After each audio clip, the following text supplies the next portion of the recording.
Question number 16 है, हमारे previous exams में आए क्वेश्चन हैं जो कि ग्रुप 3 सब इंजीनियर्स में आए हैं 2024 में, और भी ये क्वेश्चंस रिपीट होते रहते हैं। ये बहुत महत्वपूर्ण क्वेश्चन है कंप्यूटर के। हम देख रहे हैं क्वेश्चन नंबर 16। कंप्यूटर सिस्टम में यूपीएस अनइंटरप्टेबल पावर सप्लाई, जिसको बोलते हैं यूपीएस अनइंटरप्टेबल पावर सप्लाई का क्या कार्य है। यूपीएस का क्या कार्य होता है कंप्यूटर सिस्टम में? तो आउटेज के दौरान बैकअप पावर प्रदान करना। आउटेज के दौरान बैकअप पावर प्रदान करना क्या होता है? जैसे कि लाइट ट्रिप करती है तो जो डेस्कटॉप सिस्टम होते हैं उनमें बैटरी तो होती नहीं है, तो उसके लिए यूपीएस उपयोग किया जाता है ताकि जिससे हमारा डाटा बार बार सिस्टम के बंद होने से खराब ना हो और हमारा सिस्टम भी खराब ना हो, या फिर हम कभी डाटा सेव नहीं कर सकते हैं तो हमारा डाटा गायब ना हो। तो कंप्यूटर सिस्टम में इंटरनल पावर सप्लाई, जिसे uninterruptible power supply, uninterruptible power supply UPS भी कहा जाता है, का प्राथमिक कार्य बिजली की कटौती या अन्य विद्युतीय खराबी के कारण, विद्युत में लाइट में कुछ भी खराबी हो गई जिसके कारण लाइट कट गई तो कंप्यूटर को बिजली की आपूर्ति प्रदान करना है, या बैकअप पावर प्रदान करके सिस्टम को अनियंत्रित शटडाउन से बचाता है, जिससे कि अनियंत्रित शटडाउन होने से बचाता है।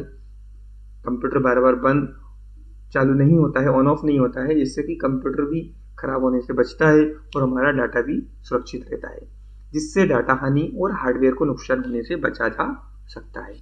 यूपीएस तो यूपीएस का कार्य होता है आउटेज के दौरान बैकअप पावर प्रदान करना। क्वेश्चन नंबर 17 है, आप माइक्रोसॉफ्ट एक्सेल में कमेंट कैसे इंसर्ट करेंगे? माइक्रोसॉफ्ट एक्सेल में कमेंट इंसर्ट करना।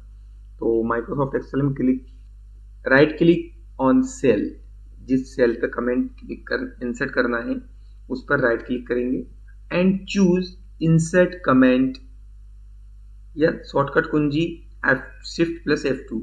जिस भी सेल में हमको कमेंट इंसर्ट करना है, शिफ्ट बटन के साथ F2 दबाएंगे तो भी कमेंट इंसर्ट करने का ऑप्शन आ जाएगा, या फिर राइट क्लिक करेंगे उस सेल को सिलेक्ट करके उस सेल पर क्लिक करेंगे वो सिलेक्ट हो जाएगी, और उस पर राइट क्लिक करेंगे तो ऑप्शंस मिलेगा इंसर्ट कमेंट। इंसर्ट कमेंट करने का ऑप्शंस हमको मिलेगा जिस पर हम क्लिक करके कमेंट इंसर्ट कर सकते हैं। माइक्रोसॉफ्ट एक्सेल में कमेंट इंसर्ट करने के लिए आप सेल पर राइट क्लिक करें। राइट क्लिक जैसे हमने किया तो इंसर्ट कमेंट विकल्प चुने। इंसर्ट कमेंट विकल्प हमने जैसे चुना तो हम कमेंट इंसर्ट कर सकते हैं। आप शॉर्टकट कुंजी Shift+F2, किसी भी सेल में कमेंट इंसर्ट करने के लिए शिफ्ट बटन के साथ F2 भी दबाएंगे तो कमेंट इंसर्ट हम कर सकते हैं उस पर। क्वेश्चन नंबर 18 है हमारा, प्रथम रैंडम एक्सेस डीबीएमएस का आविष्कार किसने किया था? प्रथम रैंडम एक्सेस का आविष्कार किया था चार्ल्स डब्ल्यू बेचमैन ने। प्रथम रैंडम एक्सेस डाटाबेस प्रबंधन प्रणाली, प्रथम random access database management system का आविष्कार चार्ल्स डब्ल्यू बेचमैन ने किया था। चार्ल्स डब्ल्यू बेचमैन ने प्रथम डीबीएमएस का आविष्कार किया। उन्होंने 1960 में इंटीग्रेटेड डाटा स्टोर नामक पहला डीबीएमएस डिजाइन किया था। इसके बाद में IMS, information management system. IMS क्या होता है?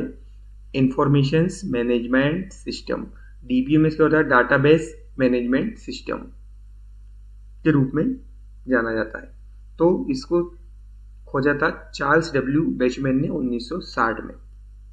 इसके बाद फिर इन्होंने इंटीग्रेटेड डाटा स्टोर नामक पहला डीबीएमएस तैयार किया। इसके बाद में आईएमएस तैयार किया, इंफॉर्मेशन मैनेजमेंट सिस्टम के रूप में जाना गया, जिसे बाद में 19 है, ऑपरेटिंग सिस्टम का मुख्य उद्देश्य क्या है? ऑपरेटिंग सिस्टम जो होता है ओएस, उसका मुख्य उद्देश्य क्या होता है? तो ऑपरेटिंग सिस्टम का मुख्य उद्देश्य कंप्यूटर और हार्डवेयर के बीच समन्वय करना होता है। क्या होता है? ऑपरेटिंग सिस्टम का कंप्यूटर और हार्डवेयर के बीच समन्वय करना होता है और उपयोगकर्ता को कंप्यूटर के साथ इंटरेक्ट करने के लिए इंटरफेस प्रदान करता है। इसका जो आंसर है हम ये लिख सकते हैं कि हार्डवेयर कंप्यूटर और हार्डवेयर, कंप्यूटर में सॉफ्टवेयर और हार्डवेयर के बीच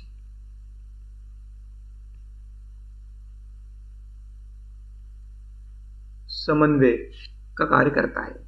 कंप्यूटर में ओएस जो होता है सॉफ्टवेयर और हार्डवेयर के बीच समन्वय का कार्य करता है, जिससे कि ओएस ऑपरेटिंग सिस्टम जो होता है कि सॉफ्टवेयर ताकि उस हार्डवेयर पर रन कर सके, हमारा कार्य हो सके, समन्वय करता है और उपयोगकर्ता के को कंप्यूटर के साथ इंटरेक्ट करने के लिए एक इंटरफेस प्रदान करता है जिससे कि ये संसाधनों का प्रबंधन करता है, जैसे कि मेमोरी, सीपीयू, आउटपुट, जिससे कि हम मेमोरी में हमारा डाटा स्टोर कर सकें और कुछ भी जो एप्लीकेशन से जैसे MS Office, Microsoft Word, Excel, PowerPoint पर कार्य को हम रन कर सकें हार्डवेयर पर।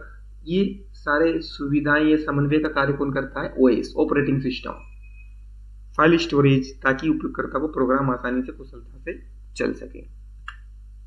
हार्डवेयर सॉफ्टवेयर की समन्वय, ओएस कंप्यूटर के हार्डवेयर जैसे सीपीयू, रैम, डिस्क और सॉफ्टवेयर जैसे कि एप्लीकेशंस, प्रोग्राम्स के बीच संचार की सुविधा प्रदान करता है। ओएस संसाधनों का प्रबंधन, ओएस ऑपरेटिंग सिस्टम कंप्यूटर के विभिन्न संसाधनों का प्रबंधन करता है, जैसे कि सीपीयू, मेमोरी और इनपुट आउटपुट डिवाइस सभी को, ताकि वे सुचारू रूप से कार्य कर सके। कीबोर्ड हम कनेक्ट करेंगे, माउस कनेक्ट करेंगे या मॉनिटर, तो उसमें ओएस होगा तो ही तो वो उस पर कनेक्ट होंगे।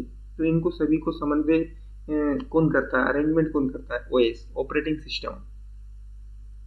उपयोगकर्ता को इंटरफेस, ऑपरेटिंग ओएस उपयोगकर्ता को कंप्यूटर को इंटरेक्ट करने के लिए इंटरफेस प्रदान करता है, जिससे प्रोग्राम चला सकते हैं और फाइलों को प्रबंधित कर सकते हैं। हम किसी फाइल, किसी ड्राइव में डाटा रखना, जो स्पेस, ओएस उपयोगकर्ता को कंप्यूटर के साथ इंटरेक्ट करने के लिए एक इंटरफेस प्रदान करता है, जिससे कि वे प्रोग्राम चला सकते हैं और फाइलों को प्रबंधित कर सकते हैं। जैसे कि जो स्टोरेज डिवाइस होती है उसको अलग अलग पार्ट में डिवाइड करना, सीडी, ई ड्राइव, इस प्रकार से। और एप्लीकेशंस या अन्य सॉफ्टवेयर, सर्च इंजन जो होते हैं, सभी को चलाना कंप्यूटर पर, ये किसके द्वारा होता है समन्वय इनका? सभी का ऑपरेटिंग सिस्टम के द्वारा। ओएस प्रोग्राम निष्पादन, ओएस उपयोगकर्ता द्वारा अनुरोध किए गए प्रोग्राम को निष्पादित करने में मदद करता है। संक्षेप में जैसे कि हम देखना चाहें तो कि ऑपरेटिंग सिस्टम कंप्यूटर सिस्टम का एक महत्वपूर्ण घटक है। जो ओएस है, ओएस को ही ऑपरेटिंग सिस्टम बोला जाता है, तो एक महत्वपूर्ण घटक है जो कंप्यूटर और हार्डवेयर के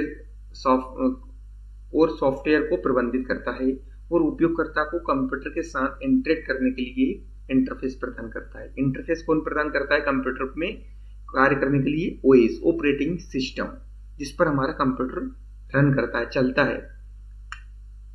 क्वेश्चन नंबर 20 हमारा, कंप्यूटर नेटवर्क में डीएनएस का मुख्य कार्य क्या है? डीएनएस क्या होता है? यह एक डीएनएस सर्वर डोमेन नाम और उससे संबंधित आईपी पते का एक डेटाबेस रखता है। डीएनएस कंप्यूटर नेटवर्क में डीएनएस क्या होता है?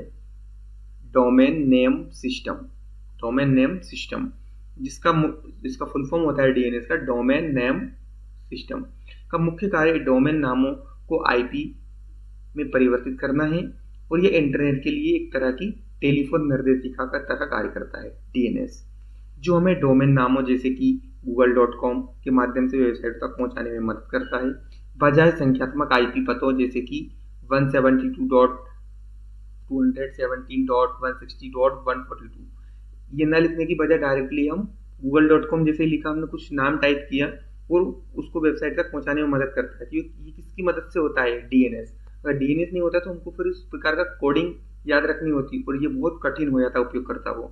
तो डीएनएस क्या करता है कि डीएनएस का मुख्य कार्य होता है आईपी में परिवर्तित करना होता है नामों को, या इंटरनेट के लिए एक तरह की टेलीफोन निर्देशिका का तरह कार्य करता है। टेलीफोन निर्देशिका जैसे मोबाइल फोन में हम बार बार किसी का नंबर नहीं डायल करते हैं, सर्च बॉक्स में जैसे हमने लिखा उसका नाम टाइप किया और उसको कॉल लगा दिया, वैसे ही इंटरनेट पर एक प्रकार का ये कॉन्टेक्ट डिटेल होती है, जो भी हम सर्च करते हैं डायरेक्टली उसको कोड में परिवर्तित कर हमको वो इन्फॉर्मेशन लाकर दे देता है नाम से।